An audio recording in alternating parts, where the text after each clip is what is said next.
तो नाउ अब हम बात करने वाले हैं जनरल रिफॉर्म्स के बारे में। हम लोग लैंड रिफॉर्म्स में पढ़ लिए, उसके प्रॉब्लम्स एंड इंपॉर्टेंस पढ़ लिए। अब general reforms in agriculture, there are some importance point are there. पहला है एक्सपेंशन ऑफ इरिगेशन फैसिलिटीज़, यानी कि सिंचाई के लिए जो भी आपके पास चीज़ें कम हो रही थी या जो चीज़ें आपको प्रोवाइड नहीं हो पा रही थी उनको जो है हम प्रोवाइड करेंगे। इट मीन टू से बेटा कि एग्रीकल्चर को बढ़ाने के लिए जो लोग जो है बारिश पर डिपेंड थे, जिसकी वजह से एग्रीकल्चर चलता था, तो जो रेनफॉल नहीं हो रहा था, जो रेन पे आप डिपेंड हो रहे थे,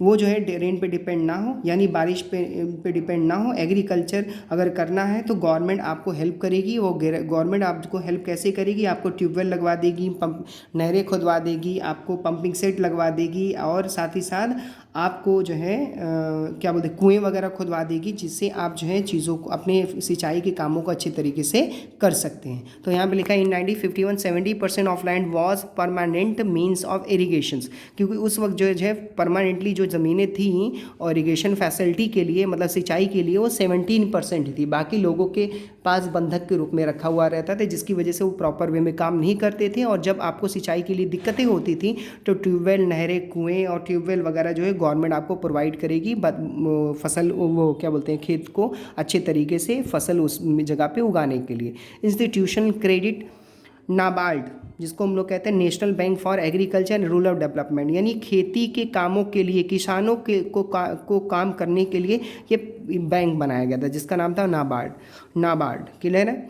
national bank for agriculture and rural development has been set up in 1 July 1982।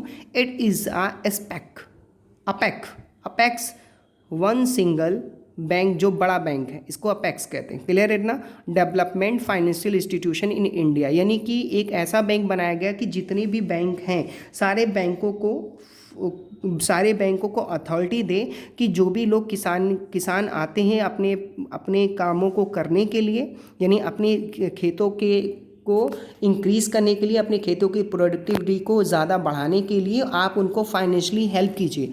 उनको देखिए कि अगर आप उनको लोन भी दे रहे हैं तो बहुत ही मिनिमम प्राइस ऑफ इंटरेस्ट पे दीजिए, जिससे जो है वो प्रोडक्टिविटी पैसे लें, नहरें, ट्यूबवेल लगवाएं, कुएँ खुदवाएं, और जो है प्रोडक्टिविटी को और अच्छे तरीके से इंक्रीज़ करें। नया नया फर्टिलाइज़र, मैन्योर वगैरह परचेज़ करें, जिसकी वजह से प्रोडक्टिविटी, एग्रीकल्चर के रॉ मटेरियल को अच्छे तरीके से इंक्रीज़ किया जा सके। नाबार्ड owned by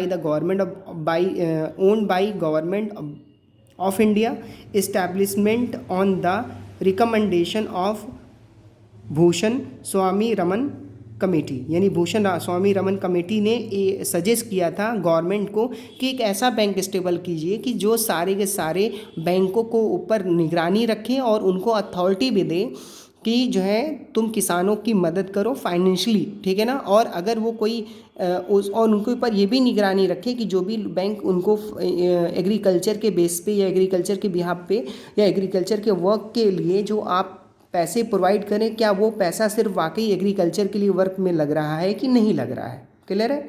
फिर इसके बाद है regulated or controlled market and cooperative market society, ठीक है ना? अब इसकी डिफिनीशन आपको मैं समझाना चाहूँगा। इसमें क्या है कि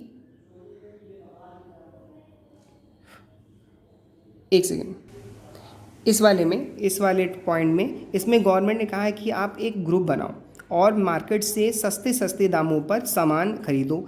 ये तब खरीद सकते हो जब हम इकट्ठा खरीदेंगे, यानी आप जब इकट्ठा खरीदोगे ना कोई भी चीज़, जैसे मैन्योर परचेज़ करोगे इकट्ठा, या फर्टिलाइज़र खरीदोगे इकट्ठा, या जो है ट्यूबवेल ही लगवानी है, तो सब लोग मिल करके पैसे कलेक्ट करके ट्यूबवेल लगवा लो। तब खरीद सकते हो जब हम इकट्ठा आप खरीदेंगे, और जिससे आपकी कॉस्ट पर यूनिट कम आएगी, आपको सस्ता पड़ेगा। और बेचो तो एक साथ एक दाम पर बेचो। जैसे क्या होगा कि आप जो है गेहूँ उगाएं, आप भी गेहूँ उगाएं, आप बेच रहे हैं 10 रुपये, आप बेच रहे हैं 9 रुपये, आप बेच रहे हैं 8 रुपये।